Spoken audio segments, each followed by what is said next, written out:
ver, ¿verdad?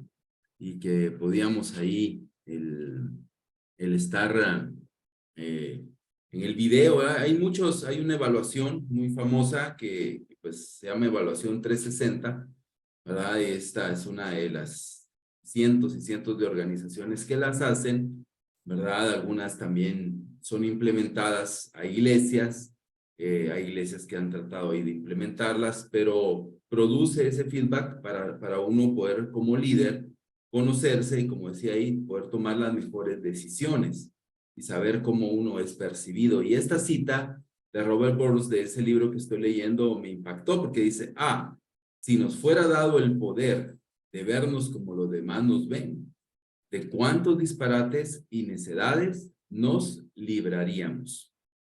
Y bueno, sí hay un poder para hacerlo, sí hay un poder para hacerlo y es esas evaluaciones y poder realizarlas y poder crecer en estas y entender que si también lo realizamos como una cultura, voy a apagar mi cámara que creo que no tengo muy buen internet, como una cultura, primero con los ministros, pues seguramente lo podemos llevar a los diferentes líderes de ministerios y coordinadores de nuestras iglesias para crear una cultura donde podemos mejorar y podemos hacerlo en un ambiente siempre de paz, de amor, pero también de buscar lo mejor y no andar como a ciegas, sino ver hacia dónde podemos orientar nuestras decisiones, nuestros planes y nuestras metas. Así que solamente ahí quería fortalecer o repasar un poquito esto y que nos quede, ¿verdad? Para ver,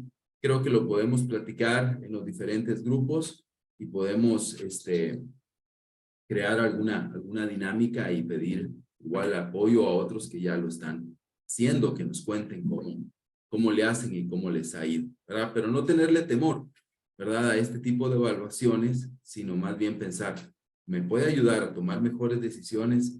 ¿Me puede ayudar a poder ver mis fortalezas? Y también me puede ayudar a ver en qué áreas debo de crecer. Pues creo que todo eso es positivo. Ok, bueno, vamos a ver ahora los siguientes dos pilares. El siguiente es la estructura, ¿verdad? Es la estructura. Y este pilar, pues, es el número 4. Y quiero que podamos leer esta escritura. 1 Corintios 3:10 dice, por la gracia de Dios, por la gracia que Dios me dio, yo eché los cimientos como un experto en construcción, otros edifican encima.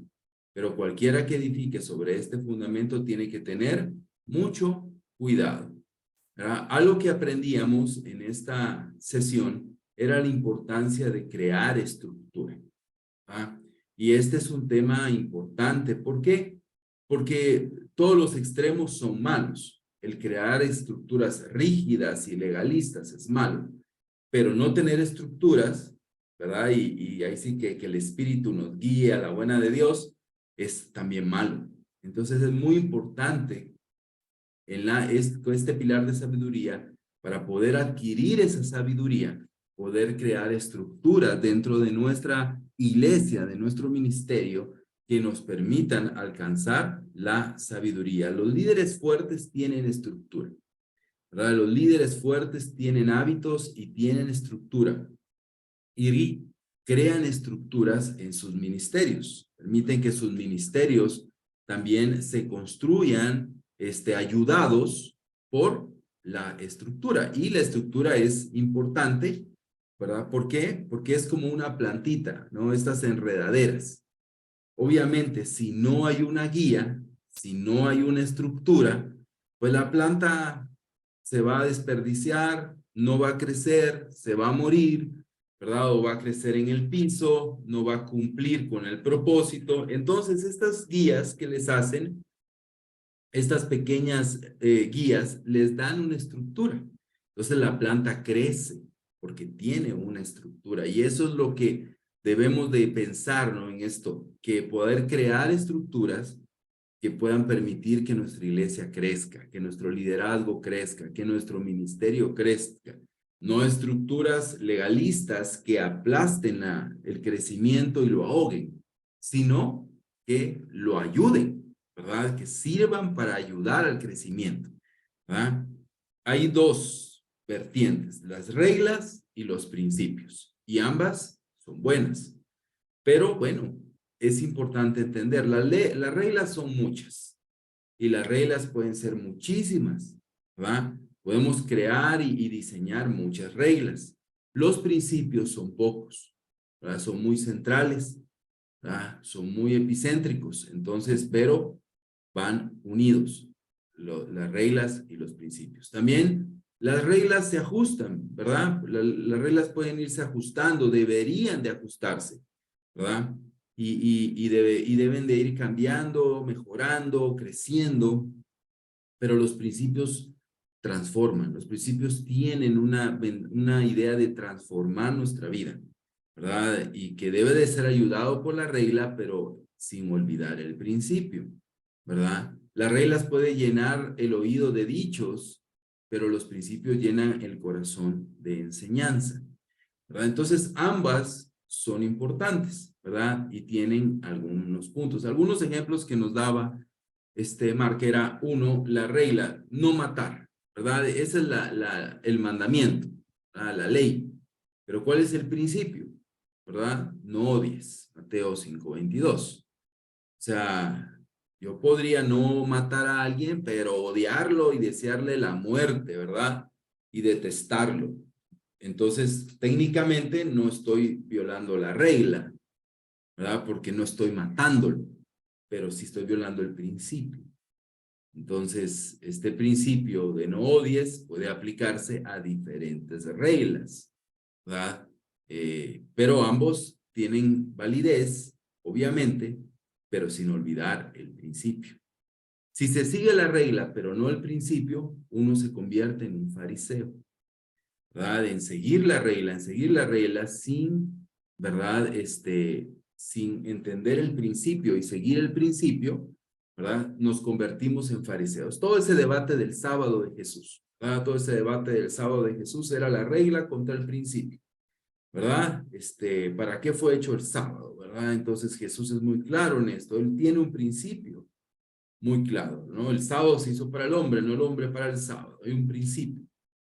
Pero ellos tenían una regla muerta, una regla que seguían a rajatablas sin pensar en el principio. Por eso ahogaban a las personas, ¿verdad? El sábado, en lugar de ser un día de fiesta, de alegría, de gozo, se convertía en un montón de detalles, de reglas, de lineamientos a seguir y de miedo, ¿no? Peor si violé el sábado, peor si no cumplí con la regla, con la ley, peor si ofendí a Dios. Entonces, ¿por qué? Por olvidar el principio. Aquí hay otro ejemplo, ¿no? ¿Verdad? La regla, no escuches ninguna acusación contra un anciano o contra un líder, a menos de que haya 2 o 3 testigos que la confirmen. 1 Timoteo 5:29.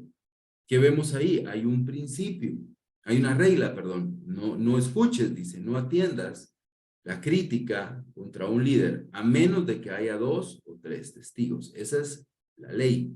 ¿Cuál es el principio? El principio es que hay que darle a los líderes el principio de la duda y la confianza. O sea, entender que los líderes son personas de confianza, son personas irreprensibles en las que hay que confiar. Entonces, hay un principio detrás de la ley, ¿verdad? Es un principio importante, ¿verdad? No solo es, no critiques, no critiques, cállate. No, el principio es los líderes son personas de confianza.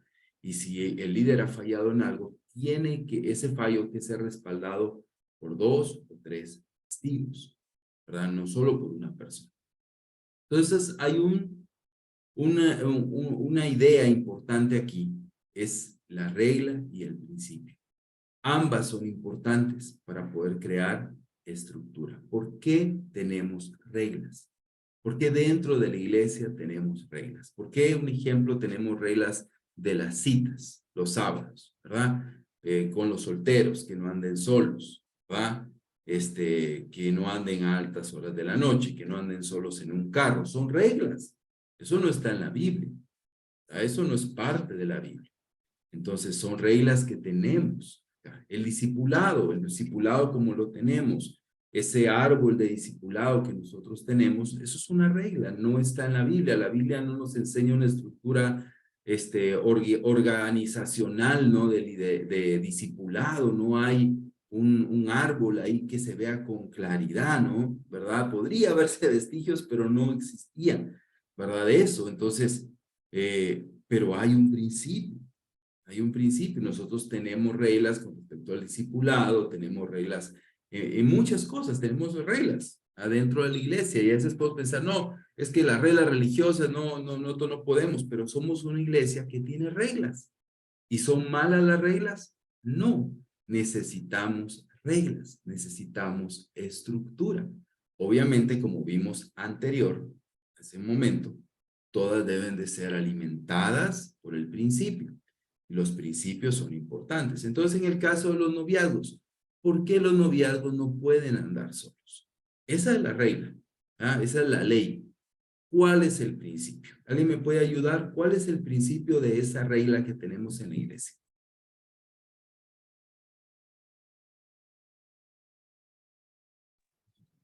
Cuidar su pureza. Es un principio, ¿no? ¿Por qué lo hacemos? Porque queremos cuidar, ¿verdad? Su pureza, ¿ah? Porque queremos cuidar su pureza. Entonces, por eso se diseñó, nosotros no lo hicimos, ¿verdad? Lo diseñaron hace muchos años, lo de la cita, lo de no andar solos y toda esa, ahí reglas y leyes que podríamos tener. Que, pues, si nosotros entendemos que tienen un principio y que tienen un respaldo no necesariamente bíblico, sino más bien ese deseo de ayudar, vamos a poder crear una estructura que más que sea una carga, ¿verdad? Para este caso, para los novios, sea algo que puede darles paz y tranquilidad. ¿Por qué tenemos reglas? Porque las reglas dan claridad y las reglas proveen sabiduría. O sea, las reglas dan claridad, no dan salvación, ¿verdad? Un noviazgo puede andar todo el tiempo con otra persona y eso no garantiza su pureza. No necesitan ni siquiera estar juntos para caer en impurezas, ¿verdad? Entonces, pero las reglas dan claridad, nos dan paz. Y también las reglas, la estructura, provee sabiduría. Entonces necesitamos entender que las reglas dan claridad y que las reglas proveen sabiduría. Y es aquí donde nosotros tenemos que entender cómo podemos diseñar sin agobiar a la iglesia en algunas áreas, en algunos aspectos, reglas, ¿verdad? O estructura que pueda traer esto, que pueda traer claridad y que pueda proveer sabiduría. Y nos vamos a ir topando con áreas, con actividades, con cosas que nos van a impulsar a ponerle una estructura. El discipulado. Nosotros hemos heredado un sistema de discipulado y obviamente es un sistema que viene desde nuestros antepasados, ¿verdad? Hablando de la iglesia, ¿verdad? Pues ya son nuestros antepasados, porque ya más de 40 años, entonces definitivamente ya es otra generación la que nos heredó ese sistema, ¿verdad? El sistema que nosotros tenemos de discipulado cada semana, de todas esas cosas. ¿Ese sistema hoy está funcionando? ¿Es malo el sistema? No, nunca no ha sido malo, pero está funcionando. ¿Funciona ese sistema para un hermano que tiene 25 años en la fe o no? ¿Funciona para las ciudades que hay un caos horrible de tráfico? ¿Funciona? Entonces, nosotros necesitamos, decía Mark, pensar con un poquito de autonomía, pero con consejo, en principios en los cuales nosotros creemos. Seré yo. Principio, ¿perdón? Sí, estamos perdiendo un poco, Paulo. Ok, voy a quitar la cámara. Ok, entonces les hablaba del discipulado, ¿verdad? Nosotros heredamos el sistema del discipulado, ¿verdad? Como lo hemos heredado, cada quien tiene un discipulador, ¿verdad? Nos vemos cada semana. Ese es un sistema que heredamos. La pregunta es, ¿sigue siendo funcional para todas las iglesias, para todas las circunstancias, para todas las edades en la fe, para todos los niveles de madurez? Entonces nosotros tenemos que pensar, ¿verdad?, en dar estructura y no dejarlo a la buena de Dios, ¿no? Como en algunas iglesias. Ay, miren, cada quien que busque su discipulado, ¿no? Yo me di a la tarea ya en Estados Unidos de preguntar a muchos, ¿cómo es el discipulado aquí? Y la verdad es que muchos lugares ya no tienen un discipulado como el de nosotros. Hay que cada quien mire cuál es el resultado. No hay estructura. No hay estructura, entonces se ha perdido la estructura, no existe la estructura, entonces lamentablemente en la gran mayoría de personas se ha perdido el principio del discipulado. Y nosotros debemos de entender que las reglas son buenas si van respaldadas de un principio y que obviamente ese principio permite que la regla pueda tener esa validez, ¿verdad? Imagínense ustedes los fariseos lo que hicieron. Ya eran suficientemente agobiantes las reglas, las leyes, y ellos todavía crearon un reglamento, ¿verdad? Como el Talmud, un ejemplo, o las enseñanzas de los rabinos, que son otro montón de reglas para poder seguir una regla. Yo leí el Talmud del año pasado y solo del sábado, solo para respetar el sábado, es agobiante la cantidad de reglas. Son capítulos y capítulos. ¿Por qué? Porque más reglas y más reglas y más reglas. Esa no es necesariamente la salida, sino la salida es reglas, sí, estructura, pero respaldada de principios, donde el principio subyacente es más importante que la regla misma. Pues nosotros en nuestras iglesias debemos de pensar en los diferentes ministerios o como familia de iglesias. Bueno, ¿qué podemos hacer en los desafíos o áreas que tenemos con los solteros, con los universitarios, ¿verdad? Con las mujeres sabias, aún con grupos o acciones que tenemos en nuestra iglesia? ¿Cómo proveer estructura? Esa estructura provee claridad, provee dirección y provee sabiduría. Entonces, esa es la cuarta regla. Moisés escribió ese mandamiento solo como una concesión ante la dureza del corazón de ustedes. Damos cuenta que la ley, ¿verdad? En este caso del divorcio, era una regla o una ley escrita por Moisés. ¿Por qué? Porque había una dureza en el corazón de las personas.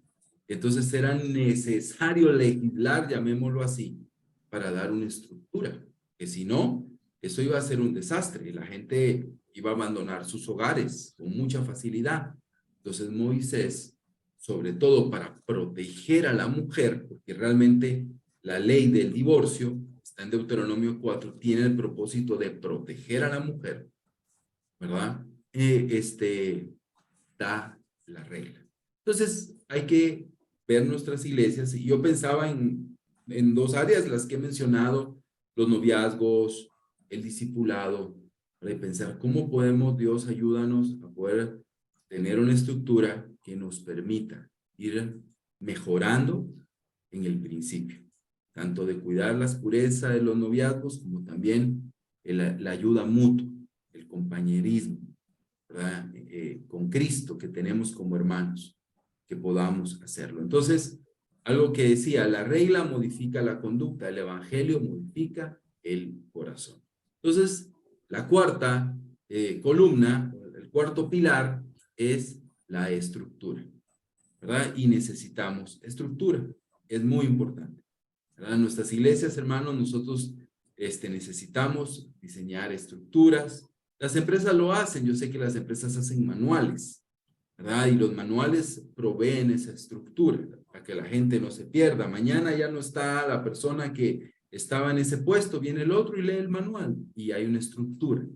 Tal vez nosotros no vamos a hacer manuales de discipulado, manuales de citas, pero sí podemos diseñar estructuras que puedan dar claridad a los hermanos de que sí, que no y que les ayudan. Y también les puede proveer sabiduría, ¿verdad? A través de la regla y el principio para la toma de decisiones. Y esto nos lleva al quinto pilar, que es el balance, ¿verdad? Y es lo que hablamos, si nos vamos solamente a la ley, a la regla, sin principio, pues nos convertimos en fariseos, ¿verdad? Y modificamos solo la conducta, pero no el corazón. Y si solo hablamos de principios, el principio del amor, el principio de la ayuda mutua, pero a ese principio no le damos una estructura, va a ser muy difícil ponerlo en práctica, llevarlo a la vida real. Entonces, eso nos lleva al balance.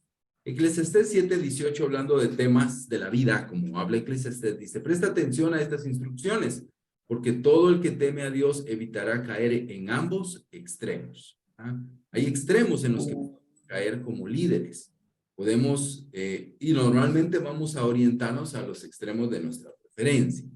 Si somos más relajados, no nos gusta la estructura ni el control, nos vamos a ir al extremo de solo hablar de principios. Pero si somos más controladores, ¿verdad? Más controladores, que nos gusta llevar más el control, nos vamos a ir al extremo de la ley, de la regla, y olvidamos el principio. Entonces el balance es muy importante. Necesitamos balance en la vida.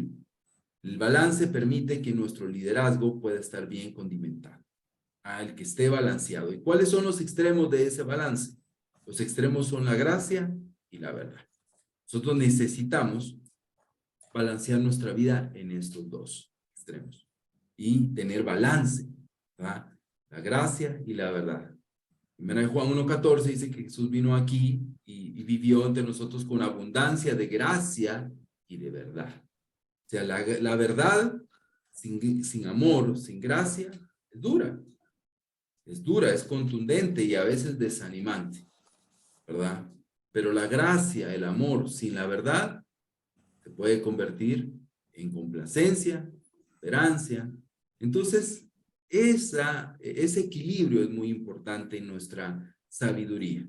Que nuestras acciones sabias estén llenas de gracia y de verdad. Si quiero ser una persona más sabia, necesito equilibrio. Necesito equilibrio en mi vida, ¿verdad? Y necesitamos equilibrar nuestras acciones. Y necesitamos equilibrar también, ¿verdad?, nuestras emociones, nuestro amor y nuestra verdad. Y como padres sabemos cuán importante es el equilibrio.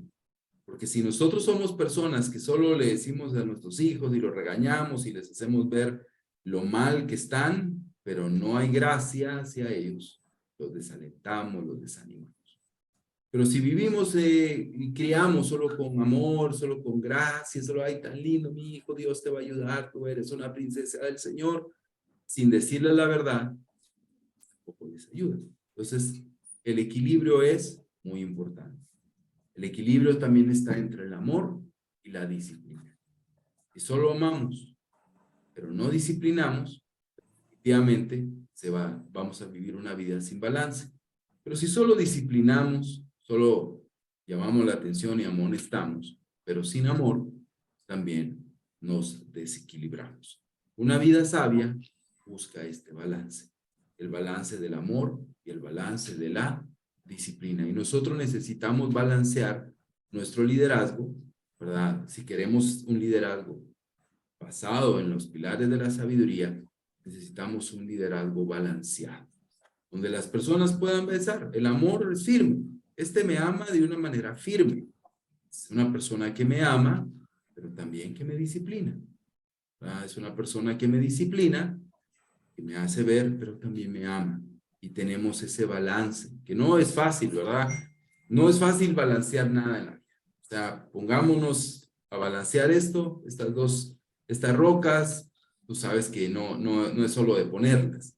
Se necesita esfuerzo, se necesita probar, se necesita medir, se necesita...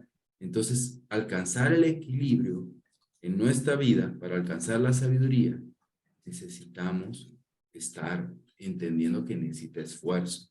No es algo que se va a dar por naturaleza. No somos personas balanceadas, porque vamos a jalar de un lado para el otro. Vamos a ir jalando de un lado para el otro.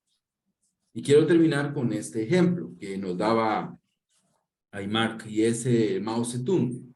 Mao Zedong, en el año 1960, hubo la mayor hambruna en China. Una hambruna terrible y enorme. Este hombre no era un hombre de ciencia.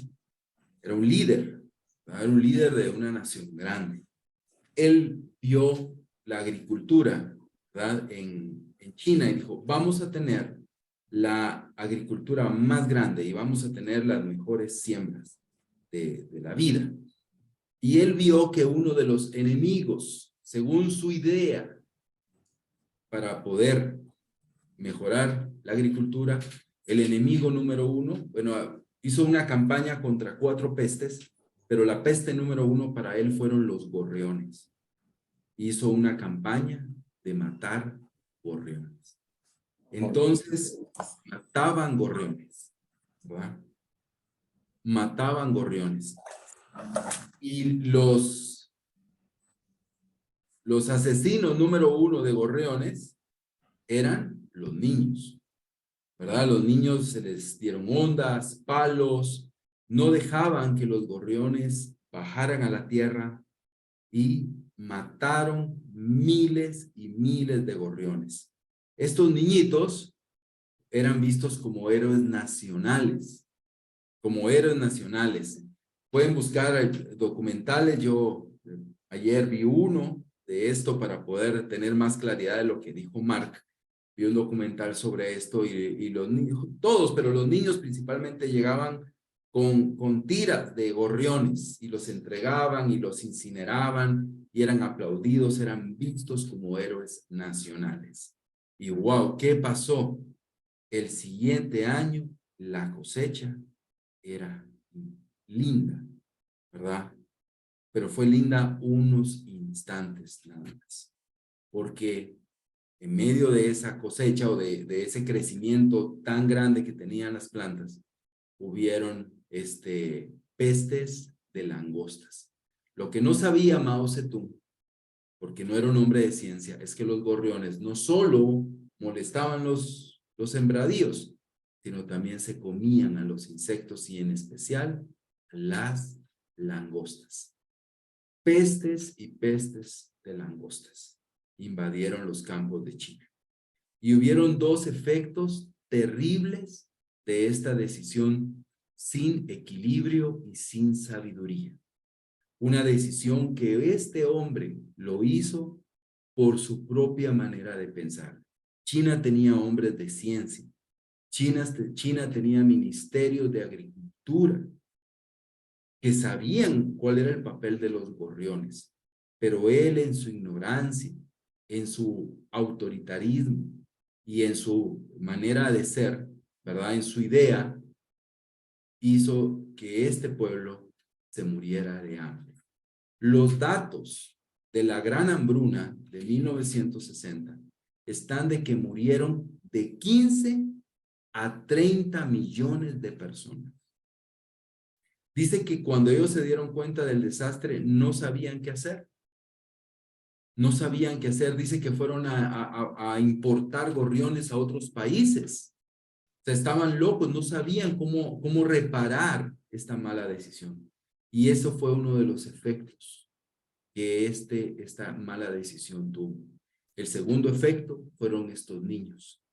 Estos niños fueron exaltados al nivel de héroes, al nivel de por encima de sus maestros y sus padres. Y se dice que esta generación de niños fueron una generación de insolentes, una generación de perversos y una generación de jóvenes que no respetaron ni a sus padres, ni a los ancianos, ni a los maestros. ¿Por qué? Porque en esta acción ellos fueron exaltados por encima de ellos y es algo contracultural para todos, pero principalmente para ellos. La falta de balance va a traer consecuencias y va a traer consecuencias en nuestras iglesias. Si no tenemos ese balance, esa sabiduría, pues vendrán consecuencias y las veremos a futuro. A veces pensamos, ¿por qué está pasando estas cosas hoy? Pueden haber sido decisiones de falta de balance en el pasado, no lo sabemos. Deberíamos de saber, ¿verdad? Pero él nos daba este ejemplo de Mao Zedong y decía, ¿cómo un liderazgo sin entender el balance de la naturaleza? Que se necesitan los pesos y contrapesos, sin entender la idea de que necesitamos balancear, trajo un desastre en el cual dice que la gente, fue horrible la verdad ayer, dice que la gente comía barro. Era tanta el hambre que comía barro, pero a cantidades comían barro y el barro se endurecía dentro de su cuerpo y los mataba. No, era un desastre horrible. Dice que se morían sus familiares y se los comían. No, de verdad, impactante. ¿Por qué? Porque mataron a los gorriones. Es una decisión sin balance. Entonces, bueno, hoy vemos dos pilares bastante desafiantes que necesitan mucho análisis, ¿verdad? Mucha pausa en nuestra vida. De pensar cómo poder tener estructura en mi vida, en mi ministerio, y también que esa estructura tenga el balance correcto, ¿verdad? El balance correcto. La sabiduría, entonces, los pilares de sabiduría hasta donde vamos son temor a Dios, ¿verdad? La autoconciencia, el juzgar, la estructura y el balance. Próximo martes terminaremos con los últimos dos. Bueno, esto les quería compartir el día de hoy.